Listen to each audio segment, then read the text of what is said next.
Imagine you're over 300 feet below the surface of the North Sea, living in a cramped, pressurized chamber for weeks on end. This was the reality for the saturation divers aboard the Byford Dolphin oil rig in 1983. For Menedwin Coward, Roy Lucas, Bihota, Erene Berh, and Trels Helevik were living in this high-pressure environment, connected to two other divers, William Cremond and Martin Saunders, who were working outside in a diving bell. Their job was risky, but routine. They relied on a complex system of pressurized chambers and a diving bell to move between the deep sea and their living quarters. The process was overseen by dive tenders on the surface, who controlled the pressure with extreme precision. On November 5th, the routine was shattered. William and Martin had just returned to the living quarters via the diving bell. The procedure required the bell to be sealed off from the living chambers before the pressure was equalized. But in a fatal moment of human error, a clamp was opened prematurely. The living chamber,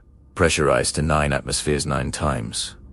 The pressure at sea level was instantly connected to the 1 atmosphere pressure of the connecting tunnel. The result was an explosive decompression, one of the most violent and horrific events imaginable. The air and pressure erupted from the chamber with the force of a bomb. The consequences were instantaneous and catastrophic. The 4 divers inside the chamber experienced a rapid, violent boiling of the fluids in their bodies. The pressure drop was so extreme that one of the divers, Trels Helevik, was forced through a tiny 24-inch opening, tragically dismembered in the process.